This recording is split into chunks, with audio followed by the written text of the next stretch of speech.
भारत से करारी शिकस्त के बाद अफगानिस्तान से बढ़ते तनाव के बीच पाकिस्तान अब चीन की शरण में जा पहुंचा है। बीजिंग में हुई त्रिपक्षीय बैठक सिर्फ सीपेक की बात नहीं थी, यह पाकिस्तान को अंतरराष्ट्रीय अपमान से उबारने और काबुल में उसकी दुश्मनी खत्म कराने की चीन की साजिश थी। क्या है पूरा खबर, आइए जानते हैं। नमस्कार, आप देख रहे हैं व्यू बाय न्यूज। मैं हूं आपके साथ उमंग कुमार दुबे। भारत से हुई पिटाई के बाद अब पाकिस्तान को बचाने के लिए चीन आगे आ गया है। चीन ने पाकिस्तान और अफगानिस्तान के बीच दोस्ती कराने की कोशिश तेज कर दी है। बुधवार को चीन, पाकिस्तान और तालिबान के विदेश मंत्री की मुलाकात हुई है। भारत से पिटाई के बाद पाकिस्तान के उप प्रधानमंत्री और विदेश मंत्री इशाक डार भागे भागे चीन पहुंचे हैं। बुधवार को इशाक डार ने चीनी विदेश मंत्री वांग यी और अफगानिस्तान के अंतरिम विदेश मंत्री आमिर खान मुत्ताकी से मुलाकात की। इस दौरान बीजिंग की महत्वाकांक्षी बेल्ट एंड रोड इनिशिएटिव पहल के तहत बन रही चाइना और पाकिस्तान की आर्थिक गलियारे यानी सीपेक को अफगानिस्तान तक विस्तृत कराने की सहमति व्यक्त की गई है। इस बैठक में सीपेक को लेकर चर्चा भले ही हुई हो, लेकिन असल में चीन अपने पक्के दोस्त पाकिस्तान और अफगानिस्तान तालिबान के बीच तनाव कम करने की कोशिश के तौर पर देख रहा है। पाकिस्तान के विदेश मंत्रालय ने एक बयान जारी किया।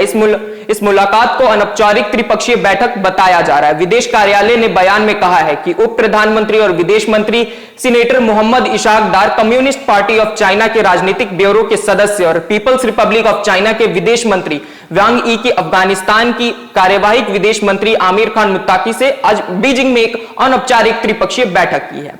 इसके आगे कहा गया कि बेल्ट एंड रोड इनिशिएटिव सहयोग को गहरा करने और सीपेक को अफगानिस्तान तक विस्तृत करने पर सहमति हुई है। बयान के अनुसार छठवीं त्रिपक्षीय विदेश मंत्रियों की बैठक काबुल में जल्द ही आपसी रूप में सुविधाजनक स्थान पर आयोजित किए जाने की सहमति बनी है। पाकिस्तान इस समय कई मोर्चों पर घिरा हुआ है। हाल में ही भारत के साथ सैन्य टकराव में पाकिस्तानी सेना की जमकर फजीहत हुई है, जब भारतीय सेना ने उसके घर में घुसकर निशाना बनाया पाकिस्तान को। अफगानिस्तान तालिबान भी पाकिस्तान के खिलाफ मोर्चा खोला हुआ है।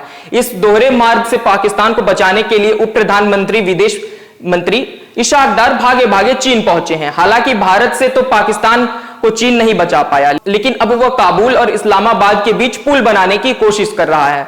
पाकिस्तान और अफगानिस्तान के बीच संबंधों को सुधारने की कोशिश ऐसे समय में हो रही है जब नई दिल्ली और काबुल के रिश्ते हाल के दिनों में तेजी से गहरे होते हुए दिख रहे हैं। बीते 15 मई को भारतीय विदेश मंत्री एस जयशंकर ने कार्यवाहक अफगान विदेश मंत्री आमिर खान मुत्ताकी से बात की थी, जिसमें दोनों देशों को एक दूसरे के साथ सहयोग को और गहरा करने पर चर्चा हुई थी। यह अफगानिस्तान में तालिबान प्रशासन की वापसी के बाद पहली मंत्री स्तरीय बातचीत थी। ऐसे में सवाल है कि चीन की कोशिश के बाद तालिबान पाकिस्तान को लेकर नरम रुख अपनाएगा तो क्या पाकिस्तान चीन की इस नए चाल में सिर्फ एक मोहरा बनकर रह गया है? अफगानिस्तान को साधने की कोशिश हो या भारत को घेरने की रणनीति, हर कदम पर फायदा सिर्फ चीन को मिलता दिख रहा है। सवाल यह है कि क्या पाकिस्तान समझ पा रहा है कि उसकी डोर अब पूरी तरह बीजिंग के हाथों में है? इस खबर पर आपकी क्या राय है, नीचे कमेंट बॉक्स में जरूर बताएं।